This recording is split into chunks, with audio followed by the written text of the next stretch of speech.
Bonjour, bienvenue. Vous êtes sur Croisée des chemins. On se retrouve aujourd'hui pour notre point info quotidien. Avant de commencer, je tiens à vous informer que cette chaîne a fait l'objet d'une sanction par YouTube qui a retiré la monétisation sans justifier cette sanction. Cela dure déjà depuis 3 semaines maintenant. Alors, bien que cela me conforte sur le fait que je suis sur la bonne voie, même si j'estime que les informations que je vous transmets sont factuelles et vérifiables, il semble que cela ne plaise pas à tout le monde. Aujourd'hui, l'information libre et alternative devient militante et notre combat est aussi le vôtre. Donc merci de votre soutien. Pour nous soutenir très concrètement, cela se traduit par des actes très simples. Partagez au maximum mes vidéos, likez si vous aimez et abonnez-vous si ce n'est déjà fait. Merci pour votre soutien. On commence tout de suite avec l'actualité et justement, on va parler des Big Tech. Nous parlons des Big Tech et plus précisément de Instagram. Instagram qui a admis lire les messages privés ou ce qu'on appelle les DM, les directs messages, pour lutter contre les crimes de haine. Cette action, donc appelée DM, slide en anglais, consiste à envoyer un message privé à une personne sur Instagram ou Twitter dans le but d'avoir un échange privé. C'est une manière de tourner une conversation autrement publique en un échange en tête-à-tête. La plateforme a déclaré hier dans une annonce qu'elle désactivera les comptes qui enfreignent les règles sur le discours de haine dans les messages privés. Ajoutant, nous désactiverons également les nouveaux comptes créés pour contourner nos restrictions de messagerie et nous continuerons à désactiver les comptes que nous trouvons et qui ont été créés uniquement pour envoyer des messages abusifs. Fin de citation. La politique d'Instagram sur les discours de haine interdit les attaques contre les personnes sur la base de leurs caractéristiques protégées et personnelles, y compris la race ou la religion. Cette dernière mesure intervient après que des stars du football aient été la cible de discours de haine au Royaume-Uni après avoir perdu un match. Le prince William, qui est également le président de la Fédération anglaise de football, avait publié une déclaration condamnant les abus racistes. Il a déclaré que ce soit sur le terrain, dans les tribunes ou sur les médias sociaux, les abus racistes sont méprisables et que cela doit cesser maintenant. Instagram a abordé les questions de protection de la vie privée en déclarant « En principe, et parce que les DM sont faits pour les conversations privées, nous n'utilisons pas la technologie pour détecter de manière proactive des contenus comme les discours haineux ou l'intimidation de la même manière que nous le faisons dans d'autres endroits. Mais poursuivent-ils, il y a une augmentation des commentaires abusifs dans les messages privés. En effet, selon Instagram, entre juillet et septembre de l'année dernière, ils auraient pris des mesures contre 6,5 millions de discours haineux sur Instagram, y compris dans les DM, dont 95% ont été trouvés avant que quelqu'un ne les signale. Instagram toujours, qui cette fois interdit à Robert Kennedy les allégations concernant le vaccin Covid-19.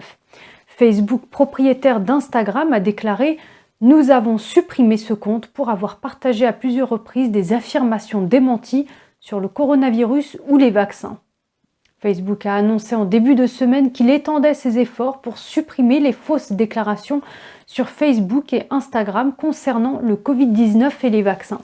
Kennedy a fondé l'organisation Children's Health Defense et souligne régulièrement les problèmes de sécurité des vaccins. Dans les articles récents sur d'autres sites de médias sociaux, il a fait état d'un procès contre Merck, alléguant que son vaccin contre le HPV a causé l'infertilité et d'un article de recherche qui suggère que la technologie de l'ARN messager utilisée dans les vaccins Covid-19 pourrait causer plus de maladies que l'épidémie de Covid-19 elle-même. Il a également publié des articles sur les cas de vaccination post-Covid avec l'émergence d'un trouble sanguin rare appelé thrombocytopénine. YouTube, à son tour, supprime la chaîne d'information sur les sites pro-vie. Il n'y a pas en effet que Facebook qui sévit contre l'information sur les vaccins. YouTube a complètement retiré LifeSite.News de sa plateforme. Le groupe pro-vie affirme que YouTube a retiré toutes ses vidéos sans avertissement ni explication. LifeSite.News est la dernière victime de la censure des médias sociaux. Mercredi, le groupe Provi a déclaré, je cite, « YouTube vient de supprimer complètement la chaîne Lifestyle News. YouTube, ce n'est pas une interdiction temporaire, chacune de nos vidéos a complètement disparu. » Fin de citation. Elle a dit avoir perdu l'accès à plus de 300 000 abonnés. YouTube a déclaré que la chaîne avait été mise hors ligne pour avoir violé à plusieurs reprises sa politique de désinformation Covid-19. Elle interdit les contenus promouvant des méthodes alternatives de prévention qui contredisent le WHO. YouTube a déclaré qu'il supprime toute chaîne qui obtient 3 suspensions en 90 jours. Le groupe Provi a déclaré à CBN News qu'ils étaient confrontés à une censure croissante de la part de YouTube au cours des 3 derniers mois. Le journaliste de Lifestyle News, Doug Mainwarning, a déclaré que les géants des médias sociaux ont armé leur plateforme contre les conservateurs et les chrétiens en particulier. Il a écrit, je cite, « Si vous êtes un chrétien conservateur, les géants de la technologie vous détestent et veulent vous éradiquer. Ils pensent clairement que vous ne devriez pas exister, vous êtes chassés de la place publique moderne, l'Internet où seules les voix libérales sont autorisées à s'exprimer. » Fin de citation. Ces derniers mois, YouTube a entrepris de démonétiser et de suspendre des comptes, y compris celui de l'ancien président Trump alors qu'il était encore en fonction. Selon Lifestyle News, pour l'instant, vous pouvez vous inscrire pour recevoir des alertes par email et vous pouvez toujours trouver leurs vidéos actuelles sur Rumble. Le projet Veritas à présent réagit à la suspension de Twitter. Donc passons maintenant à Twitter qui a suspendu les comptes de Project Veritas et de son fondateur James O'Keefe. Twitter affirme qu'ils ont violé la politique de la plateforme. C'est après qu'O'Keefe ait posé une question à un cadre de Facebook devant chez lui. En janvier, Project Veritas a obtenu une vidéo du vice-président de l'intégrité de Facebook disant que la plateforme peut geler les discussions où il détecte un discours de haine. James O'Keefe s'est rendu au domicile du vice-président pour lui demander de commenter cette vidéo. James O'Keefe, fondateur du projet Veritas, a demandé au vice-président, je cite, « Quand vous parlez de geler des commentaires contenant des discours de haine, qu'entendez-vous par là ?» Le vice-président n'a pas répondu et est parti. Twitter prétend que la vidéo contient de fausses informations. O'Keefe affirme que c'est faux. Twitter dit qu'il doit supprimer le tweet pour que le verrouillage temporaire de leur compte soit supprimé. Twitter a permis à O'Keefe de faire appel, ce qu'il a fait, puis Twitter a répondu en suspendant son compte. La vidéo montre le numéro de rue de la maison du vice-président, mais ne montre pas le nom de la rue. O'Keefe a dit qu'il brouillerait le numéro de la rue dans la vidéo. O'Keefe dit que ce n'est pas nouveau et qu'il a noté que le PDG Jack Dorsey a admis au Congrès que la décision de la société de bloquer l'exposé de Hunter Biden par le New York Post était également erronée.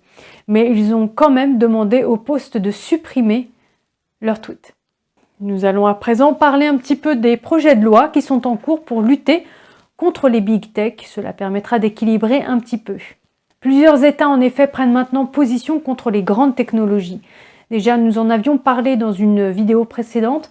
Dans l'État du Texas, le sénateur Brian Hugg travaille avec le gouvernement Greg Abbott et les législateurs de l'État sur un projet de loi qui empêcherait les entreprises de prendre des mesures pour modérer le contenu des utilisateurs en fonction de leur point de vue politique.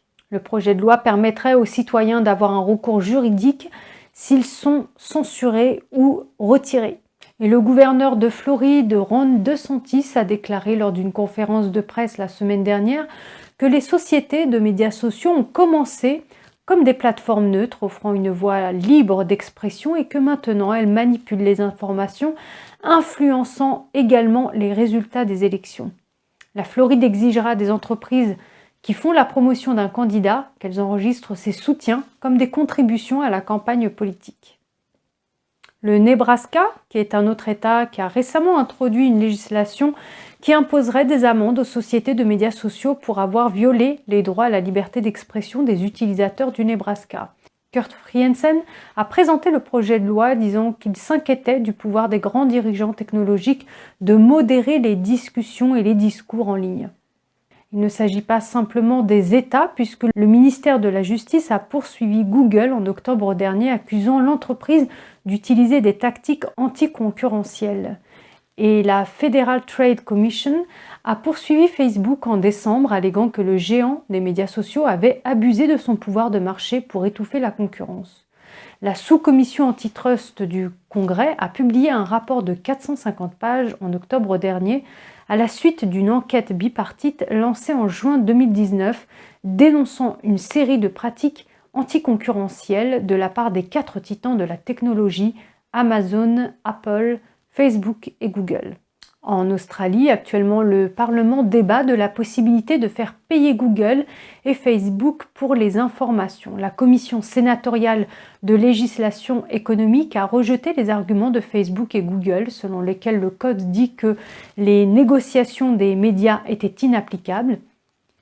Ce code obligerait les géants du numérique à négocier le paiement aux médias australiens pour les contenus d'information auxquels les plateformes sont liées. Mais la Commission a également reconnu que la législation comportait des risques et qu'elle devait être revue au bout d'un an. Le Parlement doit examiner le projet de loi et le gouvernement conservateur espère qu'il sera approuvé au cours de la prochaine session dans 2 semaines.